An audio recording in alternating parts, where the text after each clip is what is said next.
ordinateur traduit en arabe. Si l'on rajoute que la science des nombres, al-jabr, qui veut dire algèbre bien sûr, a été inventée par les Arabes, on comprend tout ce que ces dessins doivent aux sciences mathématiques. Le carré védique est l'une des bases des combinaisons ornementales. Il est constitué d'une ligne horizontale et d'une ligne verticale qui contiennent chacune des chiffres de 1 à 9. Toutes les autres cases sont remplies avec le produit de deux nombres correspondant horizontalement et verticalement, comme dans une grille de mots croisés. Ce carré est rempli de surprises mathématiques. Au centre de la grille, le 7, chiffre sacré de la Bible. En réunissant les centres des carrés d'un même chiffre, on obtient des figures géométriques qui diffèrent selon que l'on réunit les 1, les 2, les 3. Ces combinaisons sont à l'origine de certaines figures de Zélige. Il y a 47 formes ainsi répertoriées. Lorsque les pièces de Zélige sont découpées, c'est au tour du malem de rentrer en jeu. Malem veut dire celui qui sait, le maître, un peu comme Michel-Ange ou Léonard de Vinci. C'est lui qui organise les figures des Zéliges. Il doit connaître par cœur chaque pièce et sa couleur, car les pièces sont posées face contre terre et cimentées. La composition du dessin se fait donc à l'envers. C'est lorsqu'on retournera l'ensemble que l'on verra la fresque. Chaque élément a un nom évocateur. Ici, la forme blanche s'appelle petit peigne. La bleue, petit tambourin. La grande bleue, lutin.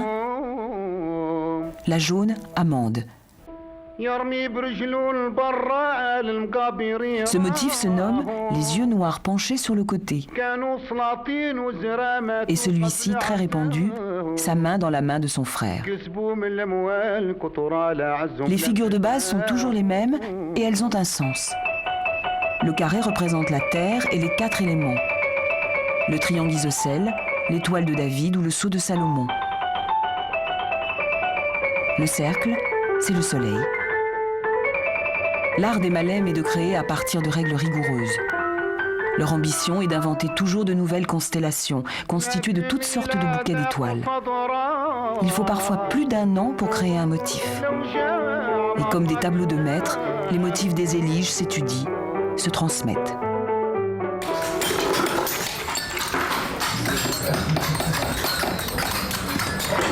Au Xe siècle, le rayonnement de l'Andalousie musulmane s'épanouit des deux côtés de la Méditerranée.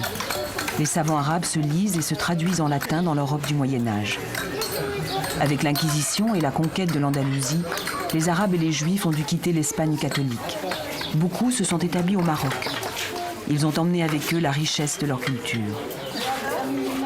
Théologiens, médecins, artistes, savants, dont le fameux Léon l'Africain, ont contribué à faire de la ville de Fès un centre universel de la pensée arabe. C'est ici qu'est né le premier hôpital psychiatrique.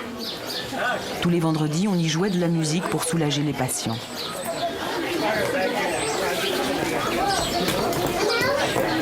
Il y avait 5 universités coraniques, des médersas. On y recevait des étudiants du monde entier. Les étudiants disposaient de chambres, souvent d'une petite mosquée, et pouvaient admirer le raffinement d'un décor propre à élever l'esprit. Aucun de ces ornements n'est figuratif. Il est déconseillé dans l'art islamique, comme dans la Bible, de représenter des créatures humaines ou animales, car le jour du jugement dernier, celles-ci pourraient exiger que leur créateur leur donne vie, et celui-ci ne le pourrait pas, puisqu'il n'est pas Dieu.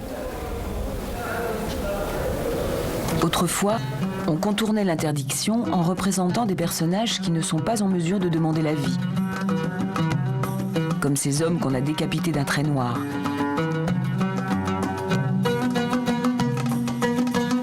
Ou celui-ci affublé d'un corps de taureau. La beauté doit se trouver dans des formes abstraites. L'arabesque est la plus privilégiée d'entre elles. Elle est à ce point signe d'une société qu'elle en a repris le nom, arabe, arabesque.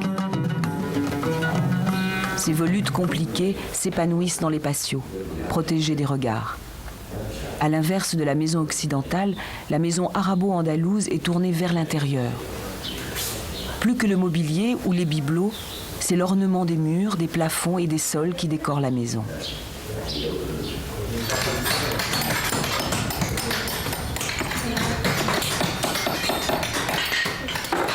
La rigueur géométrique des éliges s'est enrichie de l'ornement floral. La forme qu'il est convenu d'appeler feuille n'est pas une représentation, mais une vision symbolique. La feuille almohade évoque l'austérité des moines guerriers. Elle est agressive et fière et ressemble à un étui de poignard. Ces formes peuvent déborder les unes sur les autres.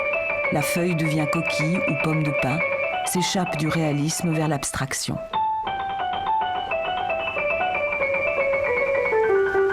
Un dessinateur au travail ne procède jamais en épurant un motif, mais au contraire en remplissant les vides.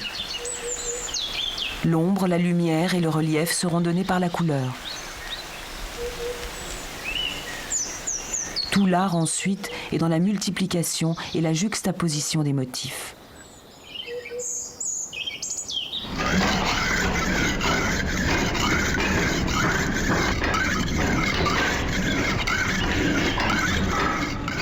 Dans les années 70, l'artisanat a connu une renaissance au Maroc, grâce à de nombreuses commandes publiques.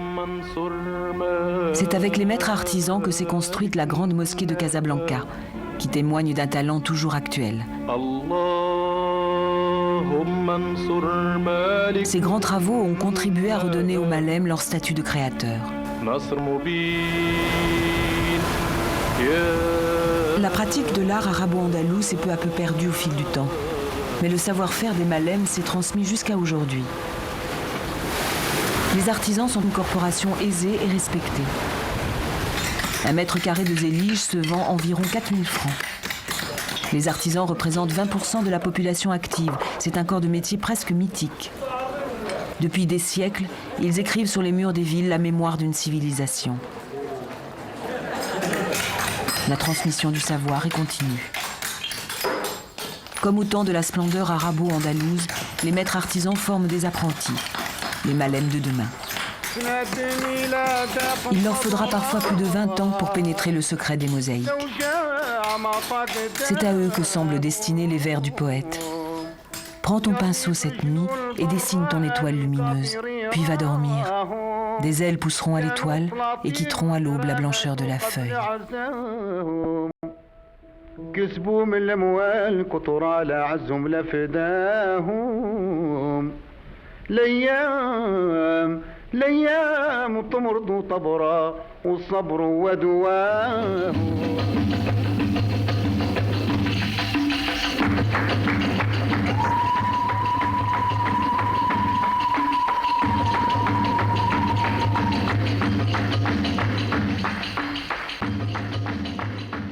Des Racines et des Ailes fait sa rentrée au Palais Royal à Paris. Et à l'occasion des Journées du patrimoine, nous vous ferons découvrir l'un des plus beaux quartiers de la capitale, mais aussi l'un des plus secrets.